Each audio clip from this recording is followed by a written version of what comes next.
Hi everybody, this is Peggyann Kennedy with Write Better Together, and joining us again today is my lovely mother slash co-host, Kimberly Drymon. Hi. Hi Kimberly Drymon. Hi, Peggyann Kennedy. So today we are actually out of the house, or getting out of our bubble thanks to Mama who practically dragged me. Tell us what we're doing today. We are geocaching today, which is a perfect get out of your bubble activity.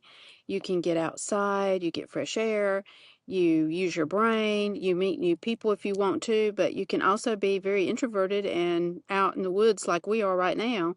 What we're doing is geocaching, which is a treasure hunt.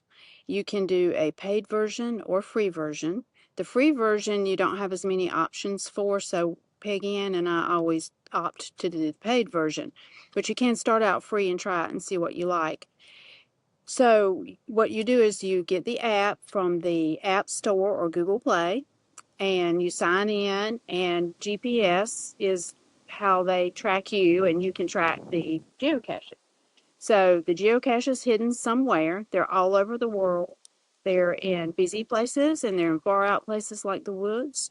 And you use the app to see what's nearby. It'll show you the geocaches that are available. And you pick one you want to search for and you tap navigate. And it shows either a list version of how to get there or a compass. You can tap the compass at the top right corner, and that will lead you to where the geocache is. There are also hints available. There are logs where people log if they found it or had trouble finding it previously. Sometimes there's hints with those logs too if you read through all of them. And there's a description. The owner of the geocache has described it a little bit for you. It will tell you the size, if it's small, medium, or large, so you know what you're looking for. Some of them are tiny, the size of your fingernail. And they're very tricky to find because they're easy to hide that way. Some of them have little puzzles to solve too with them, and some of them are really big, like treasure chest size almost, or like Ammo cans. ammo cans. And the cool thing to me is that anybody can hide them too. Yes, anyone can hide them. And they're different kinds of containers too. Some of them are very tricky, and I won't give it away because it's more fun to discover them, but they're not all really containers. And they can be hidden plain sight, so it's fun. So we thought we would show you an example of what it's like to find a geocache. And when you open up the app, it'll show you what's nearby. We tapped one, and we just walked a trail to get out here into the woods. It's a public facility. Never go on private land without permission. But the geocaches aren't supposed to be hid on private land. It's supposed to be public access. But we found ourselves here in this spot, and we found the geocache, and I'm going to show you what it looks like. And when you find the geocache, you open it, you sign the log inside it, and you put it back exactly the way you found it. If you think it was meant to be hid somewhere else and maybe the wind or an animal knocked it, you can put it back the way you think the owner intended, but put that in the log so the owner knows. Otherwise, you put it back exactly as you find it.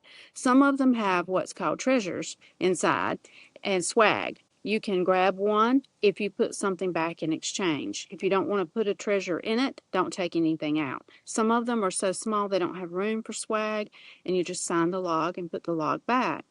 This one I think has room for some swag, but I'm just going to sign the log. And one thing we'll talk about too before I go to the geocache, this geocaching world, you can get lost in it. You can read articles. There's a great website. The people that run this and have the app is just called geocaching.com. And they have frequently asked questions. They have articles and videos. YouTube has a lot on how to find geocaches as well. And they have their own language. And swag is one of the things they mention. And muggles. Muggles, which come from Harry Potter actually, but it means anyone that's not a geocacher, and you try to hide what you're doing so the muggles don't find it and steal the geocache. There's something called TOTT, which means tools of the trade. DNF means did not find. So there's so many different little languages all in its own. Right. And one thing that Mama mentioned, Kimberly Drymon mentioned earlier, is that you can play this or do this introvertedly if you want and just go out into the woods, play solo. But there's also ways that you can like get involved with other players too. Like they have like They do have events where they get events. together, small ones, large ones, where you can meet a few people or you can go where there's hundreds. Right, so that's a really nice community to get plugged into if you're interested. So, well, now we're going to go over to the geocache. Watch me find it. okay.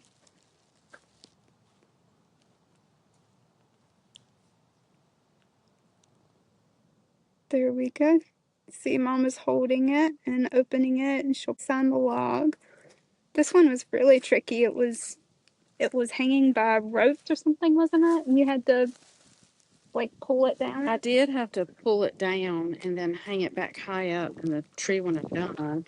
But in there was this little baggie, and there's a log sheet, which you sign your name that you found it and the date, which we're going to do really quickly. Is it okay to share our names, like our geocache name? If you'd like to, yes. Okay. Mine is Painted Poet, and Mama's is, what's yours, Navy? Carolina Navy Mom. Carolina Navy Mom. I knew it had the word Navy in it somewhere. All right, so put the log back in the bag. And this particular one does have a few things you could, oh, how gorgeous.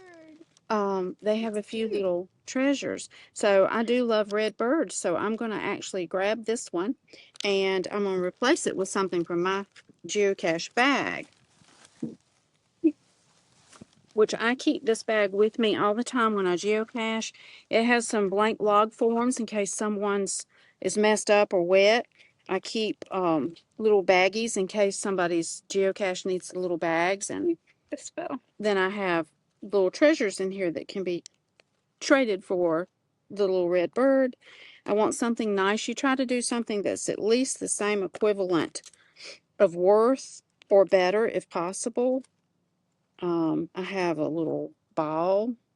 I have a little car from a Monopoly game, it looks like, that I found somewhere down the road. Legos, because I just love Legos. Answer earrings. Yes. And I have in here, I think, a really nice pelican pen. So I'll use that and take the red bird. So just and try to leave everything. It's leave no trace principles. Like when you're hiking, you try to leave everything the way you find it and not do any damage. Right. So I'm going to put the little pen inside their baggie.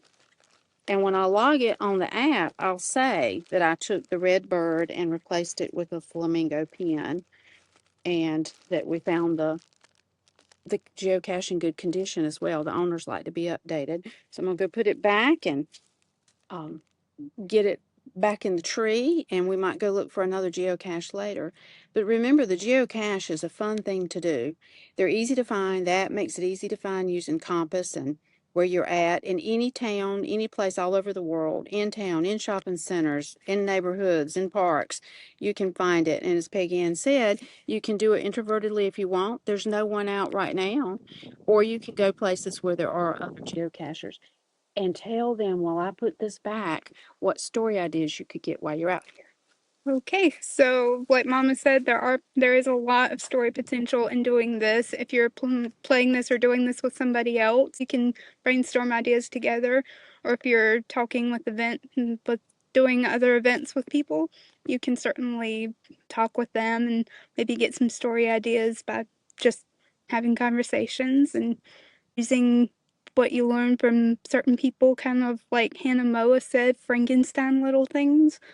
And certainly just being out in the woods, like there's plenty of setting material here for a story. Somebody gets lost in the woods, maybe finds something, or I don't know, looking for a geocache, and then there's something else happens. There are a lot of really cool ideas. And I think we talked about on Mechanics Monday, we talked about the what to do if you're stuck.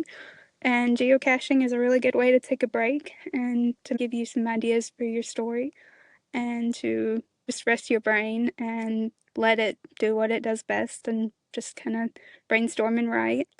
So yeah, those are some of my ideas. Do you have any ideas, Mama? Kimberly Drymon? No, but do enjoy geocaching. Try it. Try the free version. See what you think, if you like it or not. And for those of you that are experienced geocachers, pardon me if I didn't do very well at explaining it. But I've enjoyed it. I've learned a lot of new things, places I've been, and seen things I would not have seen on my own. Yeah, a lot of the geocaches are at like monuments and really cool historical places, so you can learn a lot, and those are always useful things to use in a story. You can always, like, it might save you a little bit of research time on your computer. You can actually get out and, see stuff for yourself and use those places for a setting for a story. So, yeah, it is amazing how warm it is. Good time to get out of the bubble. Yes, definitely. Yes. John Myers was big about that, and I'm trying. I'm a bit of an introvert, but Kimberly Drymon here gets me out a lot. So, We hope you've enjoyed this fun Friday. yeah, please like and subscribe and let us know if you're interested in the comments about geocache and if you have any questions or if you'd be interested in doing this. So, And on Fun Fridays, you never know what you might see us get into. exactly, who knows? So, Have a good weekend. Thank you.